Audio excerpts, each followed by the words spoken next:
മറ്റു വാർത്തകളിലേക്ക് അമേരിക്കയിൽ നിന്ന് നാടുകടത്തിയ ഇന്ത്യക്കാർ അമൃത്സറിൽ എത്തി. 79 പുരുഷന്മാരും 25 സ്ത്രീകളും പ്രായപൂർത്തിയാകാത്ത 12 പേരുമാണ് സംഘത്തിൽ ഉള്ളത് എന്നാണ് വിവരം. ഗുജറാത്തിൽ നിന്നുള്ളവരാണ് അധികവും. ഇവരുടെ ക്രിമിനൽ പശ്ചാത്തലമടക്കം വിശദമായി പരിശോധിക്കും.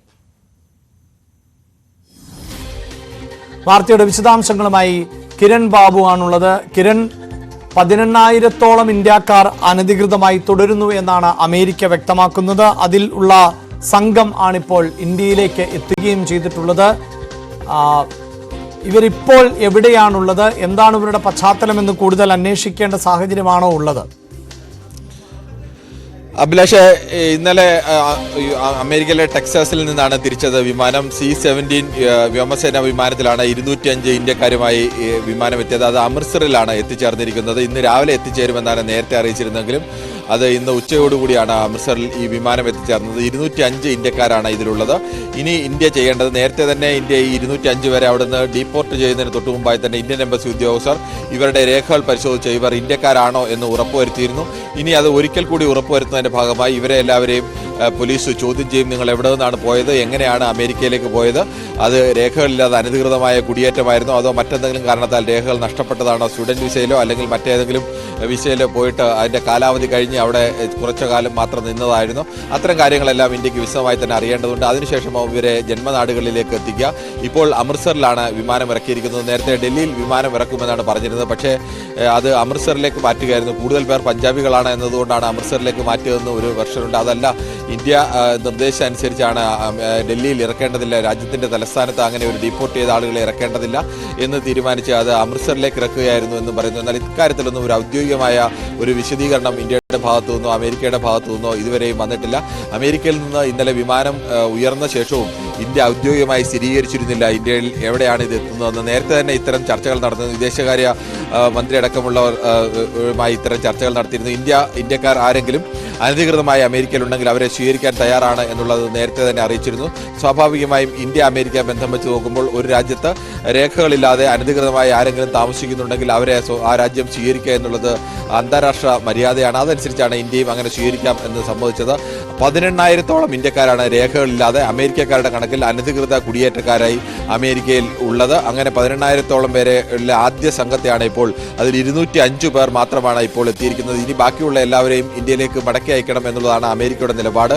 എല്ലാ കുടിയേറ്റക്കാരെയും ലോകം കണ്ട ഏറ്റവും വലിയ മനുഷ്യ കയറ്റുമതിക്കാണ് അമേരിക്ക ഒരുങ്ങുന്നത്, മനുഷ്യ കടത്തിനാണ് അമേരിക്ക ഒരുങ്ങുന്നത് എന്നാണ് ട്രംപ് തന്നെ പറഞ്ഞത്. അമേരിക്കയിലുള്ള എല്ലാവരെയും അനധികൃതമായി താമസിക്കുന്ന മുഴുവൻ രാജ്യക്കാരെയും, അങ്ങനെ കണക്ക് പ്രാഥമികമായ കണക്കുകൾ വന്നതിൻ്റെ അടിസ്ഥാനത്തിൽ തന്നെ അങ്ങനെയുള്ള കണക്കിൽ 3-ാം സ്ഥാനത്താണ് ഇന്ത്യയിൽ നിൽക്കുന്നത്. ഇന്ത്യയിൽ നിന്നുള്ളവർ മറ്റു രാജ്യങ്ങളെ വെച്ച് 3-ാം സ്ഥാനത്ത് നിൽക്കുന്നത് ഇന്ത്യയാണ്. ഇന്ത്യയിൽ നിന്ന് 18,000 പേരാണ് ഇപ്പോൾ ഐഡന്റിഫൈ ചെയ്തിട്ടുള്ളത്.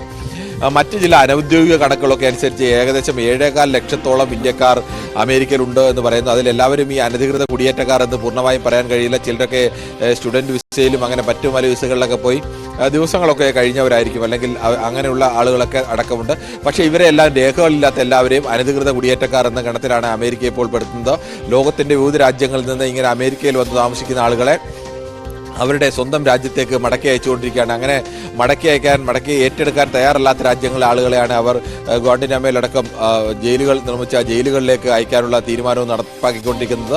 ഇന്ത്യയെ സംബന്ധിച്ച് ഔദ്യോഗികമായ നിലപാട്, ഇന്ത്യക്കാർ ആരെങ്കിലും അമേരിക്കയിൽ അധികൃതമായി താമസിക്കുന്നുണ്ട് എങ്കിൽ അവർ രേഖകൾ ഉറപ്പാക്കിയാൽ, അവർ ഇന്ത്യക്കാരാണ് എന്ന് ഉറപ്പ് കിട്ടിയാൽ അവരെ ഇന്ത്യയിലേക്ക് സ്വീകരിക്കാൻ തയ്യാറാണ് എന്നുള്ളത് തന്നെയാണ്. എന്തായാലും അങ്ങനെ ആദ്യ സംഘം ഇന്ത്യയിൽ എത്തിയിരിക്കുകയാണ്. ഇനിയും ഈ കൂടുതൽ സംഘങ്ങൾ എത്തും എന്നുള്ള ഒരു ആശങ്ക സ്വാഭാവികമായും ഉണ്ട്. പരസ്യമായി നമ്മൾ അങ്ങനെ ഒരു സ്വാഗതം ചെയ്യുന്ന നിലപാട് സ്വീകരിക്കുമ്പോഴും ഇന്ത്യയെ സംബന്ധിച്ച് ഇത്രയേറെ ആളുകളെ ഒരുമിച്ച് ഇന്ത്യയിലേക്ക് മടക്കി വിട്ടു കഴിഞ്ഞാൽ സ്വാഭാവികമായും ഇവരെല്ലാവരും ഏതെങ്കിലും ഒരു കുടുംബത്തിൻ്റെ ഏണിംഗ് മെമ്പേഴ്സ് ആയിരിക്കും. ചിലർ കുടുംബമായി തന്നെ അവിടെ താമസിക്കുന്നവരോ ഒക്കെയാണ്. അങ്ങനെയുള്ളവരുടെ വരുമാനം അടക്കമാണ് നഷ്ടപ്പെട്ട് ഇന്ത്യയിലേക്ക് തൊഴിൽ രഹിതരായി ഇന്ത്യയിലേക്ക് മടങ്ങി വരുന്ന ഒരു അവസ്ഥ ഉണ്ടാവുന്നത്. എന്തായാലും വളരെ ഗൗരവത്തോടു കൂടി തന്നെയാണ് ഇന്ത്യയും ഈ കാര്യം കാണുന്നത്. ഇന്ത്യ ഔദ്യോഗികമായി അതിലേതെങ്കിലും എതിർപ്പ് പ്രകടിപ്പിച്ചിട്ടില്ലെങ്കിലും പഞ്ചാബിലെ മന്ത്രിമാരടക്കം അതിൽ എതിർപ്പ് പറഞ്ഞിട്ടുണ്ട്. കുറെ കൂടി മാനുഷികമായ പരിഗണന നൽകണമായിരുന്നു. അവിടെ അമേരിക്കയിൽ ജോലി ചെയ്യുന്ന ഇന്ത്യക്കാരെ അവരുടെ രേഖകൾ ശരിയില്ലെങ്കിൽ അത് രേഖകൾ ശരിയാക്കാനുള്ള സമയം അനുവദിക്കുകയും രേഖകൾ അനുവദിച്ചു കൊടുക്കുകയുമായിരുന്നു വേണ്ടത്. പകരം ഇന്ത്യയിലേക്ക് മടക്കി അയക്കുന്നത് അംഗീകരിക്കാൻ കഴിയുന്ന നിലപാടല്ല എന്നൊക്കെ പറഞ്ഞിട്ടുണ്ട്. പക്ഷേ ഇന്ത്യക്ക് ഔദ്യോഗികമായി അങ്ങനെ ഒരു നിലപാട് സ്വീകരിക്കാൻ അന്താരാഷ്ട്ര തലത്തിൽ അമേരിക്കയുമായിട്ടുള്ള നമ്മുടെ നയതന്ത്ര ബന്ധത്തിൽ സാധ്യവുമല്ല. എന്തായാലും ഇന്ത്യയിൽ നിന്നുള്ള അനധികൃത കുടിയേറ്റക്കാരെ അടക്കം തിരിച്ചയക്കുകയാണ് അമേരിക്ക. അതിൽ ആദ്യ സംഘം ആണ് ഇപ്പോൾ എത്തിയിട്ടുള്ളത്. മുക്കത്ത് ലോഡ്ജിലെ പീഡന ശ്രമക്കേസിൽ കുന്നംകുളത്ത് പിടിയിലായ സങ്കേതം ഉടമ ദേവദാസുമായി തെളിവെടുപ്പ് നടത്തി. കുന്നംകുളത്ത് ബസ്സിൽ യാത്ര ചെയ്യുമ്പോഴായിരുന്നു ദേവദാസ് പിടിയിലായത്. മറ്റ് 2 പ്രതികൾ ഒളിവിലാണ്. പീഡനത്തിൽ നിന്ന് രക്ഷപ്പെടാൻ പ്രാണരക്ഷാർത്ഥം കെട്ടിടത്തിൽ നിന്ന് ചാടിയ യുവതി ചികിത്സയിലാണ്. ഗുരുതരമായ യുവതിക്ക് പരിക്കേറ്റ കേസിൽ പോലീസിനെതിരെ ആരോപണവും ശക്തമാണ്. പ്രാണരക്ഷാർത്ഥം കെട്ടിടത്തിൽ നിന്ന് ചാടിയെന്ന് മൊഴി നൽകിയിട്ടും ബാൽക്കണിയിൽ നിന്ന് വീണു എന്നാണ് എഫ്ഐആറിൽ രേഖപ്പെടുത്തിയിട്ടുള്ളത്. കേസ് അട്ടിമറിക്കാൻ തുടക്കം മുതൽ പോലീസ് ശ്രമിച്ചു എന്ന ആരോപണം ഉണ്ട്.